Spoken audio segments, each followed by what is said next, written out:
नमस्कार साथियों, स्वागत है आप सभी का एसडीएम शो पर। जैसा कि आप सभी को पता है कि राजस्थान कर्मचारी चयन बोर्ड आयोग ने जो है रिट का नया सिलेबस डिटेल से जारी कर दिया है। तो आज हम डिटेल से जो सिलेबस जारी हुआ है उसके ऊपर चर्चा करेंगे। तो सबसे पहले बात करते हैं कि परीक्षा जो है आपके 300 अंकों की होने वाली है, यानी कि टोटल जो है 300 अंक होने वाले और उसके अंदर जो है 150 क्वेश्चन रहने वाले, 150 जो है प्रश्न रहने वाले, 2 घंटे और 30 मिनट की जो है समय अवधि रहने वाली और प्रश्न पत्र जो है एक ही रहने वाला है। एक ही प्रश्न पत्र के माध्यम से जो है आपकी परीक्षा होगी और उसी के बाद आपका सिलेक्शन होने वाला है, ठीक है। और नकारात्मक अंकन, जैसा कि आप सभी को पहले से पता है कि नकारात्मक अंकन होगा और 1/3 भाग जो है सवाल गलत होने पर काट लिया जाएगा। यानी कि आपके यदि 3 नंबर का एक सवाल है और यदि एक सवाल आपका गलत हो जाता है तो 1 नंबर आपका काट लिया जाएगा, ठीक है दोस्तों। तो इस प्रकार से जो है आपका नकारात्मक अंकन होने वाला है। अब बात करते हैं थोड़ी सी डिटेल से। तो सबसे पहला जो पार्ट है उस पहले पार्ट का जो अंकन है वो 80 अंक का है, यानी कि 40 जो है यहाँ पर आपको क्वेश्चन देखने को मिलेंगे और इसके अंदर जो है भूगोल आने वाली है। भूगोल में आपका पहला जो टॉपिक है राजस्थान का भौतिक स्वरूप, उसके बाद मानसून तंत्र एवं जलवायु, तीसरा टॉपिक है आपका अफवाह तंत्र जिसके अंदर झीलें, नदियां, बांध, एनीकट, जल संरक्षण विधि एवं तकनीक जो है सारी के सारे शामिल किए गए टॉपिक है। राजस्थान की वन संपदा आपका अगला टॉपिक है। वन्य जीव जंतु, वन्य जीव संरक्षण एवं अभ्यारण्य आपका अगला टॉपिक है। मृदा एवं मृदा संरक्षण जो है आपका उससे अगला टॉपिक है। राजस्थान की प्रमुख फसलें, जनसंख्या घनत्व, साक्षरता और लिंगानुपात, राजस्थान की जनजातियाँ एवं जनजातीय क्षेत्र जो है आपका इसी भूगोल के अंदर जो है आपका टॉपिक रहने वाला है। उसके बाद अगर बात करें आगे तो धात्विक और अधात्विक खनिज, राजस्थान में ऊर्जा संसाधन, परंपरागत एवं गैर परंपरागत, राजस्थान के पर्यटन स्थल, राजस्थान के यातायात के साधन, ये आपके जो कंप्लीट टॉपिक हैं वो किसके रहने वाले हैं, भूगोल के अंदर आपके ये टॉपिक रहने वाले हैं और भूगोल का पोर्शन जो है आपके 80 नंबर का रहने वाला है। उसके बाद कर लेते हैं इतिहास और कला संस्कृति की। इतिहास एवं जो संस्कृति है हमारी कला संस्कृति, उसके अंदर जो है राजस्थान की प्राचीन सभ्यताएं आपसे पूछी जाएगी, जिसके अंदर स्पेशली कालीबंगा, आहड़, गणेश्वर, बालाथल और बैरहाट इत्यादि जो है इत्यादि शब्द आने के बाद यानी कि आपको सारी की सारी सभ्यताएं पढ़नी है। उसके बाद राजस्थान की महत्वपूर्ण ऐतिहासिक घटनाएं, प्रमुख राजवंश, उनकी प्रशासनिक व राजस्व व्यवस्था आपको पढ़नी है। उसके बाद राजस्थान की स्थापत्य कला यानी कि किले, स्मारक, बावड़ी एवं हवेलियों के बारे में जो हमें डिटेल से अध्ययन करना है। उसके बाद राजस्थान के मेले, त्योहार, लोक कला, लोक संगीत, लोक नाट्य एवं लोक नृत्य के बारे में हमें पढ़ना है। राजस्थान की सांस्कृतिक परंपरा एवं विरासत के बारे में भी हमें डिटेल से जानना है। उसके बाद राजस्थान के धार्मिक आंदोलन, प्रमुख संत और लोक देवता के बारे में भी हमें डिटेल से जानना है। राजस्थान के महत्वपूर्ण ऐतिहासिक स्थल जो पहले डिटेल में और आ चुका है भूगोल के अंदर, और यहाँ पर जो है इतिहास से संबंधित जो महत्वपूर्ण ऐतिहासिक स्थल है उसके बारे में जानना इंपॉर्टेंट हो जाता है हमारे लिए। राजस्थान के प्रमुख व्यक्तित्व, राजस्थान के वस्त्र एवं आभूषण, राजस्थान की चित्रकला एवं हस्तशिल्प, 1857 की क्रांति में राजस्थान का योगदान, राजस्थान में जनजाति एवं किसान आंदोलन, प्रजामंडल एवं राजस्थान का एकीकरण जो है आपके इतिहास और संस्कृति के अंदर सारे के सारे टॉपिक जो है वो मैंने आपको बता दिए। तो इस प्रकार से आपके टॉपिक जुड़े हुए। उसके बाद राजस्थानी भाषा का भी टॉपिक जोड़ा गया है। उसके अंदर आपको राजस्थान की क्षेत्रीय बोली, प्रमुख राजस्थानी कृतियाँ यानी कि जो भी बुक्स हैं राजस्थान की, उन बुक्स के बारे में पढ़ना है। प्रमुख राजस्थानी साहित्यकार कौन है उनके बारे में पढ़ना है।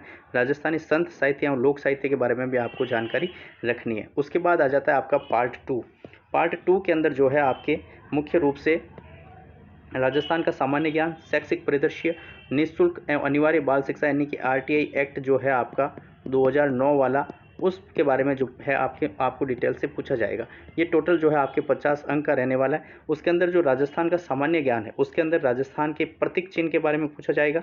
राजस्थान में राज्य की फ्लैगशिप योजनाएं, लगभग 13 से 15 योजनाएं फ्लैगशिप योजनाएं हैं, उनके बारे में डिटेल से जानना होगा। राजस्थान के प्रमुख अनुसंधान केंद्र जो भी है उनके बारे में जानना होगा। राजस्थान के प्रमुख धार्मिक स्थल के बारे में जानना होगा। राजस्थान के प्रमुख खिलाड़ियों के बारे में जानना होगा और इसके साथ ही राजस्थान के प्रसिद्ध नगर एवं स्थल इत्यादि के बारे में जानना बहुत ज़रूरी हो जाएगा। उसके बाद राजस्थान के प्रमुख उद्योग, राजस्थान की राजनीति और प्रशासनिक व्यवस्था, यानी कि यहाँ पर आपको जो है पॉलिटी के बारे में भी जो है आपको पढ़ना पड़ेगा। पॉलिटी यहाँ पर एक लाइन देकर के यहाँ पर पूरी डिटेल से पॉलिटिक्स आपको डाल दी गई है।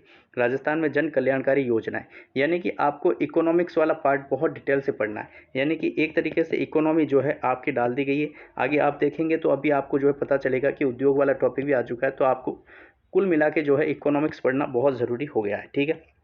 उसके बाद आपके शैक्षिक परिदृश्य के अंदर आपको शिक्षण अधिगम के नवाचार, राज्य में केंद्र एवं राजस्थान सरकार की विद्यार्थियों के लिए जो कल्याणकारी योजनाएं हैं वो और पुरस्कार जो है उनके बारे में हमें पढ़ना होगा। विद्यालय प्रबंध एवं संबंध समितियाँ, ये आपके फर्स्ट ग्रेड और सेकंड ग्रेड के अंदर भी टॉपिक होता है, वो पढ़ना पड़ेगा। राष्ट्रीय शिक्षा नीति 2020, जो नई शिक्षा नीति बनी थी 2020, उसके बारे में भी जानना हमारे लिए बहुत ज़रूरी है, ठीक है। उसके बाद आपके निःशुल्क एवं अनिवार्य बाल शिक्षा का अधिकार अधिनियम यानी कि RTI 2009, इसके बारे में भी हमें पढ़ना होगा 2009। उसके साथ ही राजस्थान निःशुल्क एवं अनिवार्य बाल शिक्षा अधिकार अधिनियम 2011 के बारे में पढ़ना है। उसके साथ ही राजस्थान की में मान्यता प्राप्त निजी विद्यालयों में निःशुल्क प्रवेश किस प्रकार से लिया जाता है, यानी कि आप सभी को पता है कि 25% जो बालक हैं उनको निःशुल्क प्रवेश दिया जाता है, उनको प्रवेश किस प्रकार से दिलाया जाता है उनको भी जो है डिटेल से हमें पढ़ना पड़ेगा। उसके बाद समसामयिकी विषय यानी कि करंट अफेयर में आपको राजस्थान के समसामयिकी और घटनाएं पूछी जाएगी। उसके साथ ही राजस्थान की अभिनव विकास योजना एवं क्रियान्वित जो भी है योजनाएं, उन योजनाओं के बारे में पूछा जाएगा। अन्य समसामयिक के विषय भी आपसे पूछे जा सकते हैं, यानी कि कुल मिला के आपको राजस्थान के बारे में जो भी करंट अफेयर है समसामयिक के विषय, वो आपको डिटेल से पढ़ना है, ठीक है। उसके बाद जो है संबंधित विद्यालय विषय का ज्ञान आपको लगभग 120 नंबर का पूछा जाएगा, तो ये आपका जो है इसके ऊपर पकड़ मजबूत होनी बहुत ज़रूरी है। यदि आप हिंदी विषय से हैं तो हिंदी विषय के अंदर जो है टॉपिक कुछ इस प्रकार से हैं। तो सबसे पहले टॉपिक जो आपका है वो है हिंदी वर्णमाला का ज्ञान होना चाहिए। उसके बाद शब्द विचार, संज्ञा, सर्वनाम, विशेषण, क्रिया और अवयव के बारे में आपको पता होना चाहिए। विकारी शब्द, लिंग, वचन, काल, कारक, वाच्य एवं विकारी शब्दों का रूपांतरण आपको पता होना चाहिए। शब्द के प्रकार जो है 3 प्रकार से शब्द है, शब्दों के बारे में पता होना चाहिए। संधि, समास, उपसर्ग और प्रत्यय के बारे में आपको जो है उदाहरण के द्वारा क्वेश्चन पूछा जाएगा। शब्द शुद्धि, वाक्य शुद्धि के बारे में आपको पूछा जाएगा। वाक्य विचार, विराम चिन्ह, मुहावरे एवं लोकोक्तियों के बारे में आपसे पूछा जाएगा। शब्द शक्ति, अपठित गद्यांश एवं भाव व्याकरण से संबंधित आपसे प्रश्न पूछे जाएंगे। अपठित पद्यांश के भाव एवं व्याकरण से संबंधित प्रश्न भी आपसे पूछे जाएंगे और परिभाषिक शब्दावली भी आपसे पूछी जाएगी, ठीक है दोस्तों। कुछ इस प्रकार से आपका हिंदी का सिलेबस होगा। और उसके बाद यदि इंग्लिश के सिलेबस की बात करें तो इंग्लिश के अंदर पार्ट ऑफ स्पीच जो आपके 8 प्रकार के होते हैं वो आपसे पूछे जाएंगे। टेंस पूछा जाएगा, voice, narration, transformation, conditional sentence, idiom and phrase पूछी जाएगी, phrase verb, one word substitution, cloze analysis, subject verb agreement, synonym antonym पूछे जाएंगे, and acquaintance with literary terms, modal auxiliary verb जो आपकी होती है वो पूछी जाएगी, प्रीपोजिशन पूछे जाएंगे, unseen passage, prose, unseen passage, poetry आपसे पूछी जाएगी, ठीक है दोस्तों। उसके साथ ही basic knowledge of English sound and their phonetic symbol, यानी कि आपसे फोनेटिक्स भी इंग्लिश के अंदर पूछे जाएंगे, ठीक है दोस्तों। तो ये रहा आपका इंग्लिश का सिलेबस। उसके बाद हम बात कर लेते हैं संस्कृत के अंदर। तो संस्कृत के अंदर जो हिंदी का सिलेबस है सेम टू सेम जो है संस्कृत के अंदर भी आपको पूछा जाएगा। डिटेल से आप एक बार इसको पोज कर करके पढ़ सकते हैं। उसके बाद जो सिंधी है उसका भी सेम है, पंजाबी, उर्दू, ये लैंग्वेज जो भी है आप उसके हिसाब से देख सकते हैं। PDF आपको टेलीग्राम चैनल पर मिल जाएगी। उसके बाद गणित का जो सिलेबस है, गणित का सिलेबस है वो कोई भी चेंज नहीं हुआ है, सेम टू सेम जिस प्रकार से लेवल 2 का जो गणित का सिलेबस है रिट के अंदर जो था वो सेम टू सेम गणित और विज्ञान का सिलेबस सेम टू सेम रहा है, एक भी टॉपिक इधर से उधर नहीं रहा है। तो यहाँ पर देख लेते हैं एक बार। यहाँ पर संख्या पद्धति वो आपसे पूछी जाएगी, परिमेय और अपरिमेय संख्याएं, वास्तविक संख्याएं, दशमलव प्रसार, वास्तविक संख्याओं के लिए घातांक के नियम, वर्ग और वर्गमूल, घन और घनमूल, बहुपद आपसे पूछे जाएंगे और उनके सर्व समीकरण वगैरह जो भी है, ज्योमेट्री, अर्थ, विभाजन, एल्गोरिथम, द्विघात समीकरण, दो चरों वाले रैखिक समीकरण, ये जो आपकी फर्स्ट यूनिट थी वो सेम टू सेम यहाँ पर रही। उसके बाद आपको जो है अंकगणित के बारे में पूछा जाएगा, प्रतिशत, लाभ हानि, सरल ब्याज, चक्रवृद्धि ब्याज, अनुपात, समानुपात, वर्दी और हास। उसके बाद रेखाएं और कोण आपको जो है समतलीय आकृतियां, त्रिभुज की समरूपता, त्रिभुज की सर्वांगक्षमता, चतुर्भुज, वृत्त, बहुभुज, समतलीय आकृतियों के क्षेत्रफल से आपसे पूछा जाएगा, ठीक है। चतुर्भुज और क्षेत्रफल जो है क्षेत्रफल, परिमाप, आयत, वर्ग और समांतर चतुर्भुज के बारे में जो है विशेष तौर से आपको यहाँ पर दिया गया है। उसके बाद ठोस आकृतियों का जो है पृष्ठीय क्षेत्रफल आपसे पूछा जाएगा और उसका आयतन आपसे पूछा जाएगा, ठीक है। उसके बाद सांख्यिकी आपसे पूछी जाएगी और उसके साथ ही प्रायिकता भी आपसे पूछी जाएगी। कुछ इस प्रकार से आपका मैथ्स का सिलेबस है। उसके बाद बात करते हैं विज्ञान की। तो विज्ञान का जो सिलेबस है वो सेम टू सेम सिलेबस है जिस प्रकार से पुराना सिलेबस था, ठीक है। सबसे पहले परमाणु और अणु के बारे में आपसे पूछा जाएगा, मोल संकल्पना, यहाँ पर नया टॉपिक जुड़ा है, रासायनिक सूत्र, परमाणु की संरचना, ये सारे आपके पहले से टॉपिक है, ठीक है। तत्व, यौगिक और मिश्रण, भौतिक एवं रासायनिक परिवर्तन, रासायनिक अभिक्रिया एवं समीकरण, अपचयन एवं अपचयन, उपचयन एवं अपचयन, अम्ल, क्षार, लवण और pH स्केल, कार्बन तथा उसके यौगिक, कोशिका के बारे में डिटेल से आपको पढ़ना है। ऊतक के बारे में भी पढ़ना है। जैव प्रक्रम के बारे में पढ़ना है जिसमें पोषण, श्वसन, परिवहन और उत्सर्जन के बारे में पढ़ना है। नियंत्रण एवं समन्वय के बारे में आपको जानना है।